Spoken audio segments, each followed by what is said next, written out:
Salam bahagia. Pada kesempatan kali ini, pembahasan kita adalah sesuai dengan modul ajar 7.6 dengan topik keluarga awal kehidupan. Subtopik aktivitas memenuhi kebutuhan. Modul ajar IPS kelas 7. Eksplorasi konsep pada modul 7.6 ini memberikan penjelasan terkait aktivitas-aktivitas memenuhi kebutuhan masyarakat. Setiap manusia pasti mempunyai berbagai keinginan dalam hidupnya. Namun, tidak semua keinginan manusia itu menjadi kebutuhan hidup yang harus dipenuhi. Sehingga manusia harus memilah-milah mana yang merupakan kebutuhan yang harus dipenuhi. Dan kebutuhan-kebutuhan ini pun harus disusun berdasarkan prioritasnya. Kebutuhan tentunya banyak jenisnya, disesuaikan dengan waktu pemenuhannya, intensitasnya, sifat dan subjeknya. Beragam faktor melatar belakangi kebutuhan setiap orang.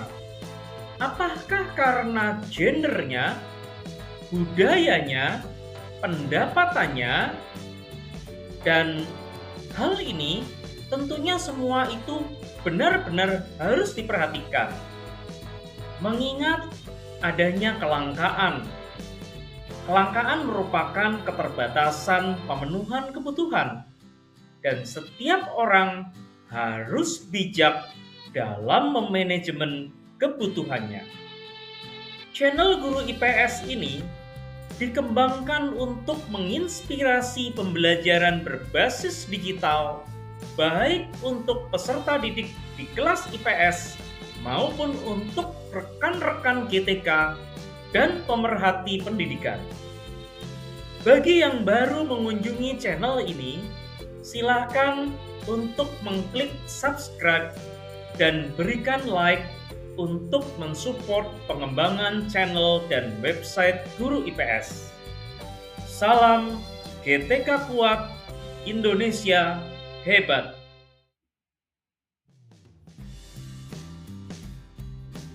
Tujuan pembelajaran pada modul ajar 7.6 ini adalah memahami dan memiliki kesadaran akan keberadaan diri serta mampu berinteraksi dengan lingkungan terdekatnya. Indikator tujuan pembelajaran pada modul ajar 7.6 adalah menganalisis pengaruh keluarga dan masyarakat terhadap pembentukan karakter dan gaya hidup. Seperti biasa, sesi pembahasan kita dimulai dengan kegiatan mulai dari diri. Dan pada kegiatan mulai dari diri ini, kita akan sama-sama membuat suatu gambar. Cobalah untuk hening sejenak dan siapkan diri baik-baik. Kemudian imajinasikan bagaimanakah sebuah rumah yang ideal bagimu. Hasil imajinasi tuangkanlah ke dalam buku dalam bentuk sketsa. Dan setelahnya ceritakan hasil imajinasi tersebut dengan gaya bahasamu sendiri tentang bagian-bagian dari fungsi rumah tersebut sehingga bisa dikatakan rumah yang ideal.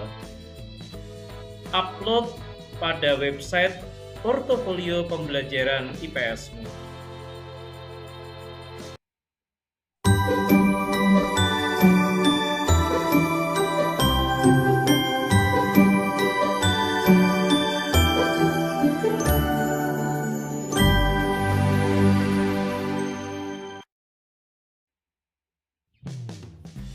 Sekarang perhatikanlah ilustrasi yang disajikan pada layar berikut, dan setelahnya berikan jawaban terhadap 3 poin pertanyaan yang tersedia berikut ini. Yang pertama, apakah kamu sudah memiliki hal-hal yang ditunjukkan melalui ilustrasi tersebut? Yang kedua, apakah kamu ingin memilikinya? Yang ketiga, bagaimanakah caramu untuk mendapatkan hal tersebut? Silahkan jawablah 3 poin pertanyaan tersebut. Gunakan lembar kerja ataupun buku catatan, dan seperti biasa, uploadlah ke dalam website portofolio pembelajaranmu.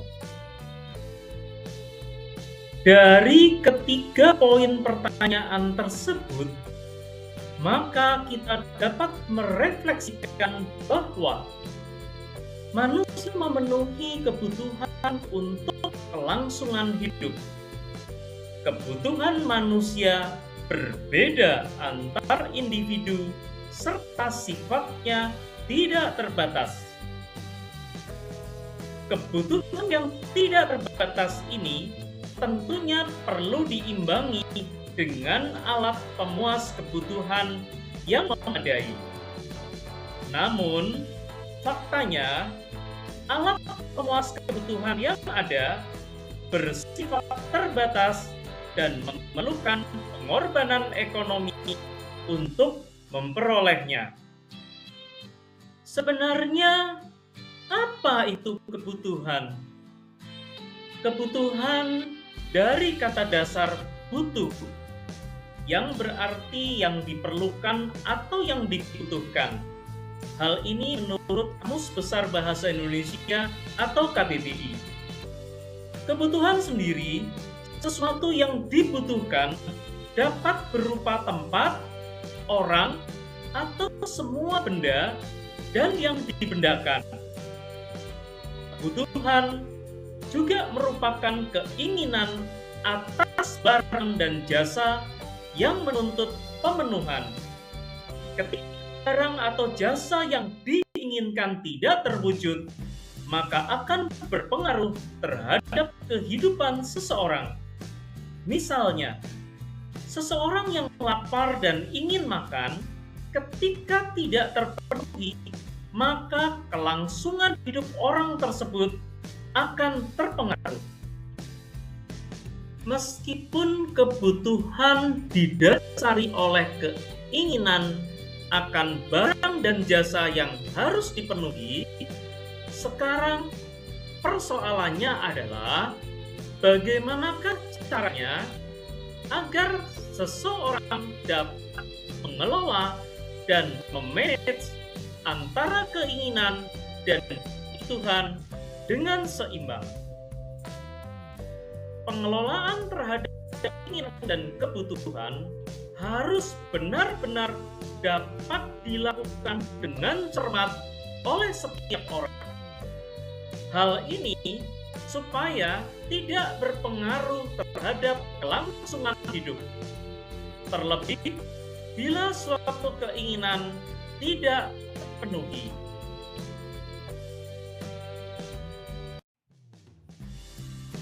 Mari kita bandingkan apa itu keinginan dan apa itu kebutuhan. Manakah yang harus didahulukan dari keduanya? Apakah keinginan? Apakah kebutuhan? Untuk itu, kita harus terlebih dahulu memahami karakteristik dari keduanya. Karakteristik dari keinginan meliputi 1.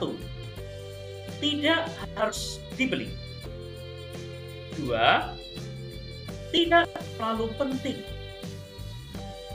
3. Butuh pertimbangan. Dan 4. Bisa digantikan. Philip Kotler menyatakan bahwa keinginan merupakan kebutuhan manusia yang terbentuk oleh budaya dan kepribadian seseorang.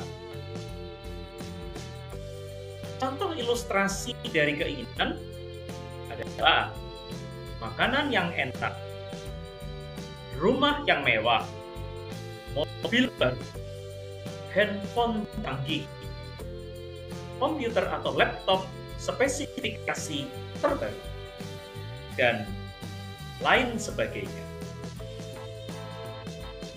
Kemudian, karakteristik dari kebutuhan yakni adalah 1.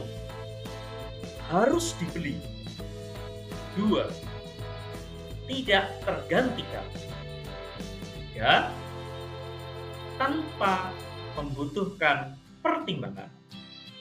Yang keempat, penting dan darurat. Dan apabila hal ini tidak terpenuhi, maka dapat berpengaruh terhadap kelangsungan hidup seseorang. Sebagai contoh dari kebutuhan adalah makanan, tempat tinggal, pakaian, komunikasi, pendidikan, dan kesehatan. Nah, selanjutnya di sini kalian dapat membandingkan dan menjawab mana yang harus didahulukan dari keduanya. Apakah keinginan? Apakah kebutuhan?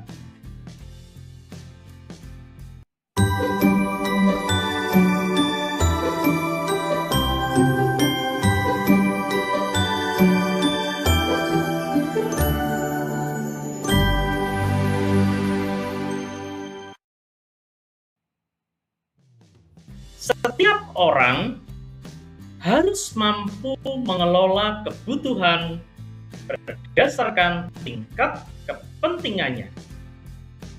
Dan ini tentunya harus disusun dalam skala prioritas agar kelangsungan hidupnya dapat berjalan dengan baik.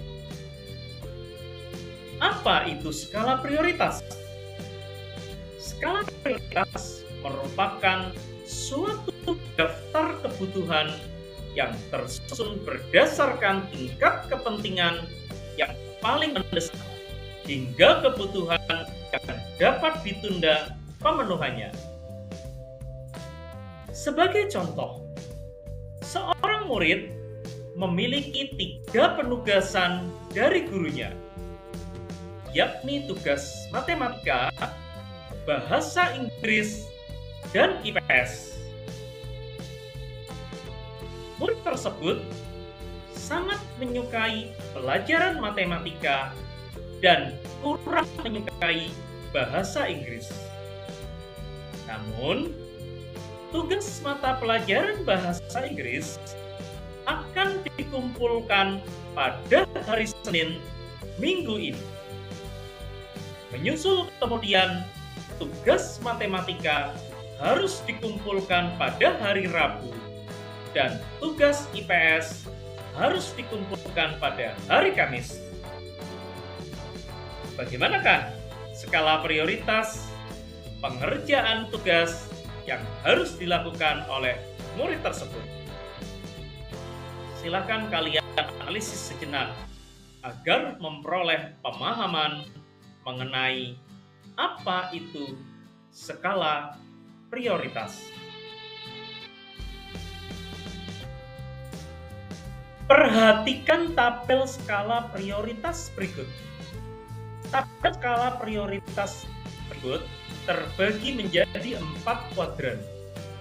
Pada bagian kiri atas merupakan kuadran 1, di mana kuadran 1 ini menempatkan kebutuhan yang penting dan yang mendesak. Kemudian pada bagian sebelah kanan atas merupakan kuadran 2. Dan kuadran 2 ini menempatkan merupakan kebutuhan yang penting namun kurang mendesak. Kemudian pada bagian kiri bawah atau kuadran 3 menempatkan kebutuhan kurang penting namun mendesak. Dan yang terakhir pada bagian kanan bawah atau kuadran 4 menempatkan kebutuhan yang kurang penting dan yang kurang mendesak. Tabulasi skala prioritas ini dapat dijadikan ataupun panduan di dalam mengelola tingkat kepentingan kebutuhan. Sehingga dengan mengidentifikasi skala prioritas kebutuhan, maka kalian dapat menentukan kebutuhan mana yang dapat terlebih dahulu didahulukan berdasarkan tingkat kepentingannya. Sebagai catatan, kebutuhan manusia adalah tidak terbatas, sehingga manusia mau tidak mau harus memilih kebutuhan yang akan dipenuhi terlebih dahulu. Dan caranya tentu adalah dengan membuat skala prioritas kebutuhan.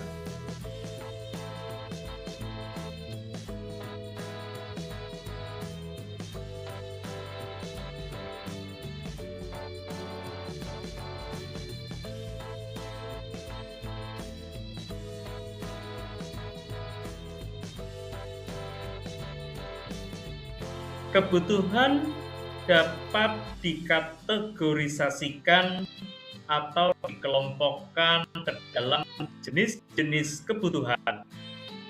Yang pertama adalah jenis kebutuhan berdasarkan tingkat kepentingan atau intensitasnya, yang mana ini terdiri dari kebutuhan primer, kebutuhan sekunder, dan kebutuhan tersier.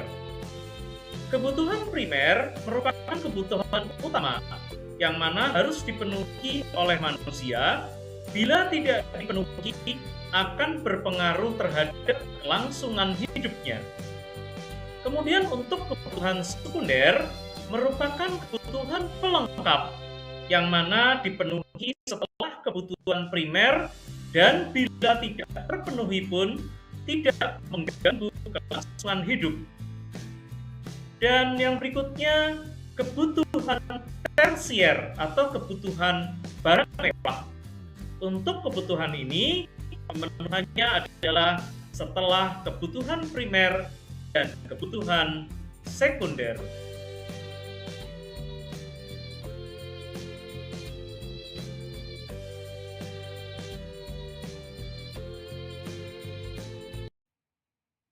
Jenis kebutuhan yang kedua adalah kebutuhan berdasarkan waktu pemenuhan. Dan ini terbagi menjadi 4 jenis kebutuhan, yakni kebutuhan sekarang, kebutuhan masa mendatang, kebutuhan mendesak, dan kebutuhan sepanjang waktu. Kebutuhan sekarang adalah kebutuhan yang harus dipenuhi saat dibutuhkan dan tidak dapat ditunda pemenuhannya. Bila tidak dipenuhi, maka akan berpengaruh terhadap kelangsungan hidup seseorang. Kebutuhan masa mendatang adalah kebutuhan yang pemenuhannya bisa dilakukan pada masa mendatang serta dapat dipersiapkan dan direncanakan. Kebutuhan mendesak merupakan kebutuhan yang terjadi tiba-tiba dan bersifat insidental. Kemudian kebutuhan sepanjang waktu adalah kebutuhan yang harus dipenuhi sepanjang waktu sampai seseorang tersebut tidak membutuhkannya lagi. Jenis kebutuhan yang ketiga adalah kebutuhan berdasarkan sifat. Dan kebutuhan berdasarkan sifat ini terbagi menjadi kebutuhan jasmani dan kebutuhan rohani. Untuk kebutuhan jasmani merupakan kebutuhan fisik, di mana pemenuhannya akan memberikan kepuasan pada badan atau jasmani seseorang. Sedangkan kebutuhan rohani, pemenuhannya akan memberikan kepuasan pada rohani atau batin seseorang. Jenis kebutuhan yang keempat adalah kebutuhan berdasarkan subjek atau subjek. Kebutuhan ini terbagi menjadi kebutuhan individu dan kebutuhan kelompok. Untuk kebutuhan individu, kepuasan dan tujuan pemenuhannya dirasakan oleh individu. Jika terpenuhi, maka individu tersebut yang merasakan manfaatnya. Kebutuhan setiap individu tentunya berbeda-beda. Sedangkan kebutuhan kelompok, kepuasan dan tujuan pemenuhannya dirasakan oleh kelompok masyarakat tertentu. Dan biasanya manfaat kebutuhan ini dirasakan oleh semua kelompok. Dan proses pemenuhannya dilakukan secara bersama-sama.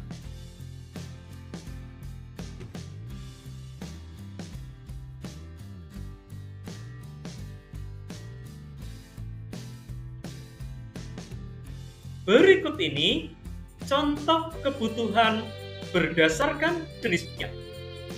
Yang pertama, contoh kebutuhan berdasarkan intensitasnya, meliputi antara lain kebutuhan primer, yakni sandang, pangan, dan papan.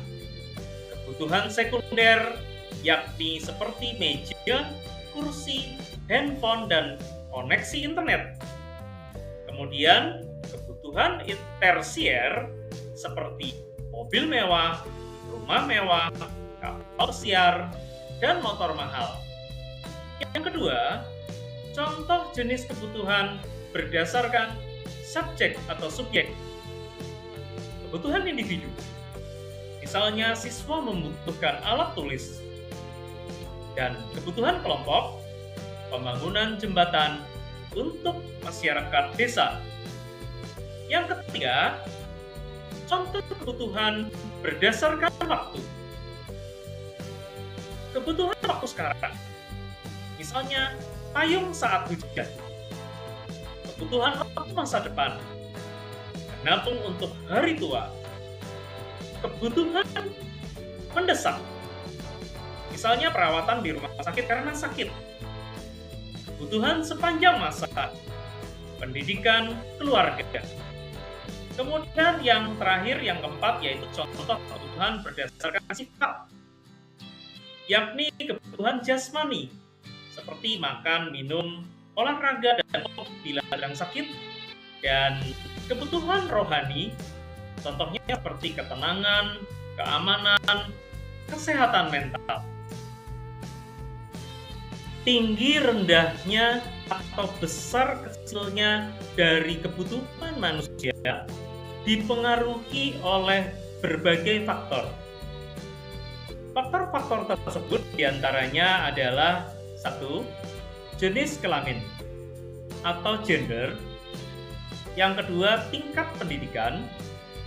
Yang ketiga, kondisi lingkungan. Yang keempat, adat istiadat. Yang kelima, tingkat ilmu pengetahuan dan teknologi. Serta yang keenam adalah status sosial. Gender berpengaruh terhadap kebutuhan, karena kebutuhan antara gender perempuan dengan gender lelaki tentunya berbeda satu sama lain. Apa yang dibutuhkan oleh gender perempuan belum tentu ataupun tidak dibutuhkan oleh gender laki-laki. Misalnya dalam perihal kosmetik. Kemudian untuk tingkat pendidikan. Semakin tinggi tingkat pendidikan dan semakin baik kondisi lingkungan, serta juga semakin kompleks adat dan semakin tinggi tingkat ilmu pengetahuan dan teknologi, serta semakin baik status sosial seseorang, biasanya juga akan mempengaruhi terhadap besaran tingkat kebutuhan. Karena biasanya untuk orang-orang yang mempunyai tingkat pendidikan yang lebih tinggi, kondisi lingkungan yang lebih baik, adat istiadat yang lebih kompleks, status sosial yang lebih tinggi, serta tingkat ilmu pengetahuan dan teknologi yang lebih baik, tentunya membutuhkan support dan kemudian kebutuhan-kebutuhan yang lebih besar dan juga lebih kompleks daripada mereka yang berada pada faktor-faktor tingkat pendidikan yang lebih rendah ataupun adat istiadat yang tidak begitu kompleks dan tingkat ilmu pengetahuan teknologi yang tidak begitu tinggi serta status sosial yang cenderung biasa saja dan kondisi lingkungan yang biasa-biasa saja. Inilah keenam faktor yang mempengaruhi kebutuhan setiap orang di dalam kehidupan sehari-hari ataupun di dalam kehidupan bermasyarakat.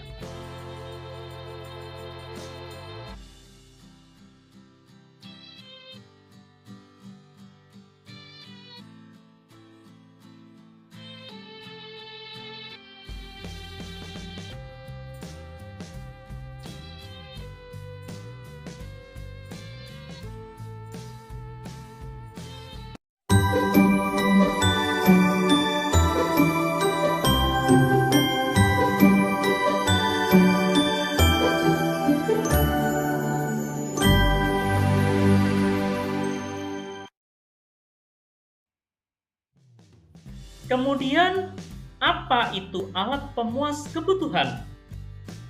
Alat pemuas kebutuhan berupa barang-barang dan jasa yang mana untuk mendapatkan alat pemuas kebutuhan ini, maka manusia membutuhkan pengorbanan ekonomis atau uang.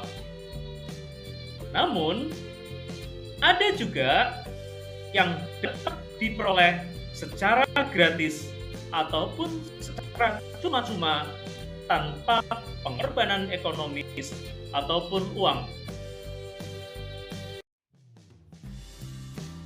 Mari kita kupas jenis alat pemuas kebutuhan.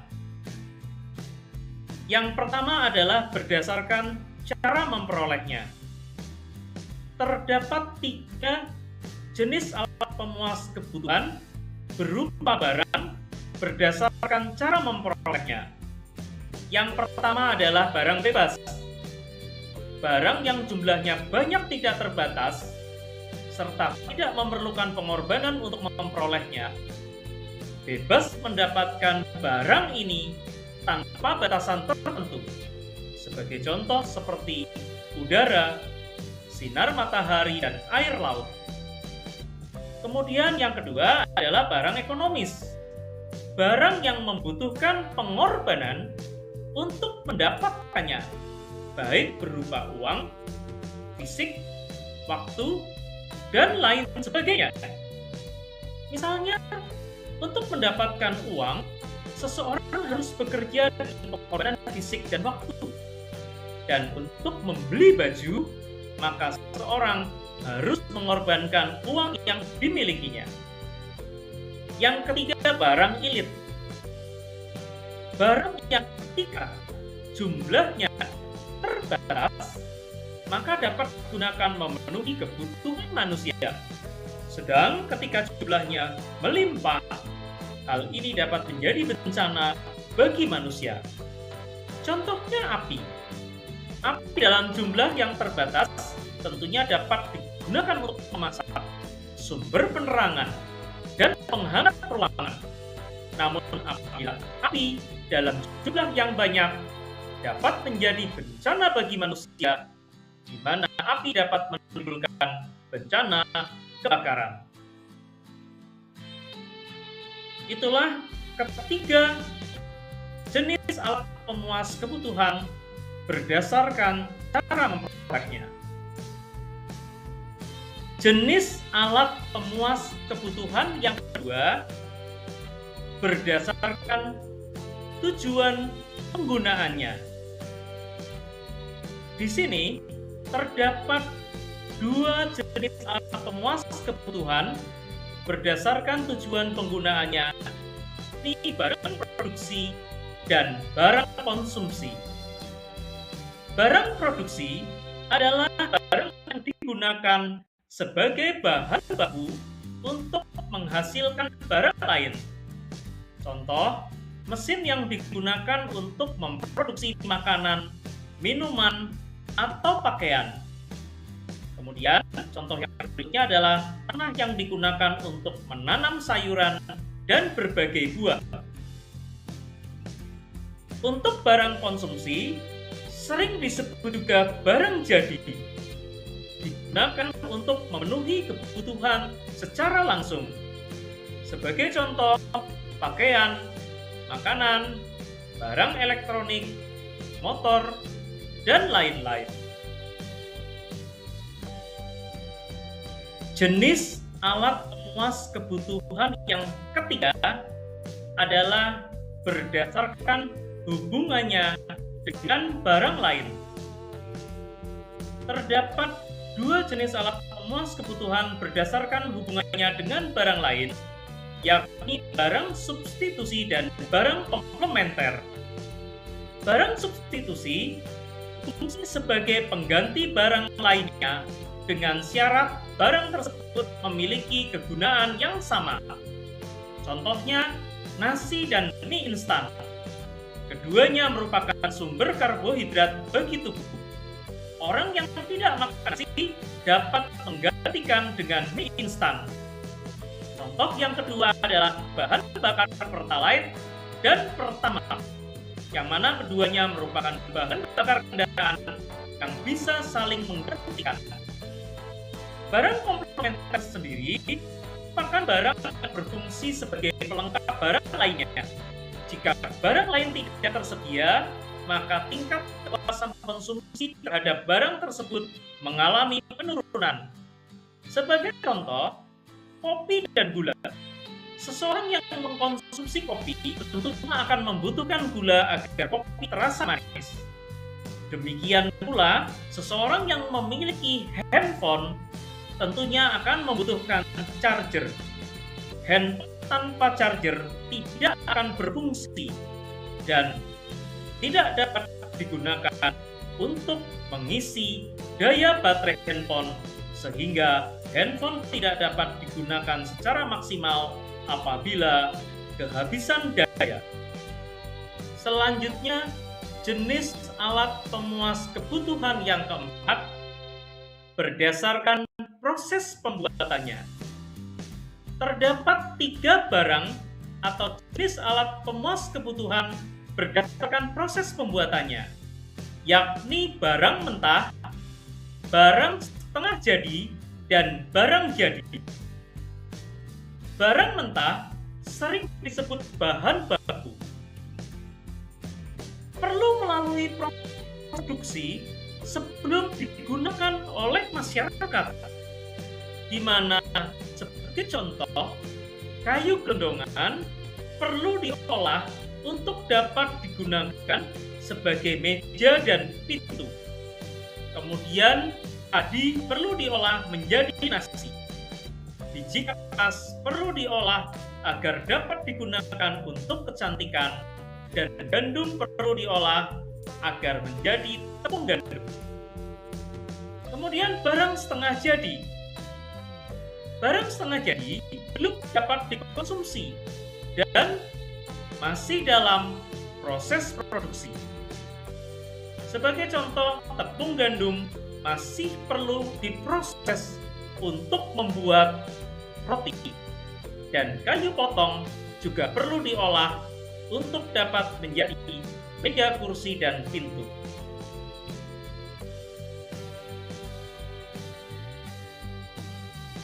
Untuk barang jadi adalah barang yang dapat digunakan untuk memenuhi kebutuhan manusia. Dan ini adalah hasil akhir dari pengolahan barang mentah dan barang setengah jadi. Contohnya, roti, kapas kemasan, dan meja atau furniture. Silahkan cobalah untuk mengerjakan asesmen 7.6.1 berikut ini dengan topik aktivitas kebutuhan. Kerjakan asesmen ini secara kolaborasi ataupun berkelompok. Diskusikanlah kebutuhan setiap anggota kelompok selama 3 hari terakhir. Tuliskan kebutuhan yang telah dipenuhi selama 3 hari terakhir dan pengorbanan yang diperlukan untuk memenuhi kebutuhan tersebut. Bandingkan kebutuhan setiap anggota. Mengapa terjadi perbedaan kebutuhan dalam kelompok? Apa faktor yang menyebabkan perbedaan kebutuhan tersebut? Tuliskan hasil diskusi di buku catatan atau lembar kerja, kemudian unggah atau upload ke dalam website portofolio pembelajaran IPS kalian.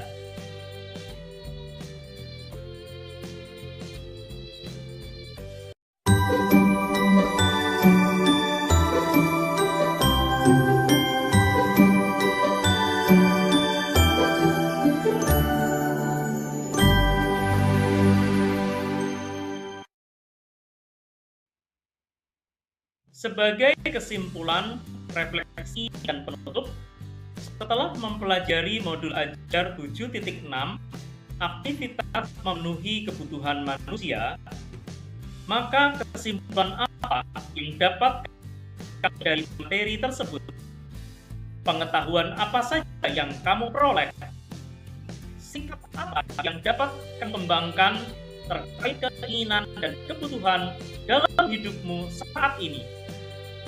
Ungkapkan rasa syukurmu akan kebaikan Tuhan atas keinginan dan kebutuhan yang telah terpenuhi dalam hidupmu hingga hari ini. Tuangkan pada catatan atau lembar kerja, kemudian upload pada website portofolio pembelajaran IPS-mu.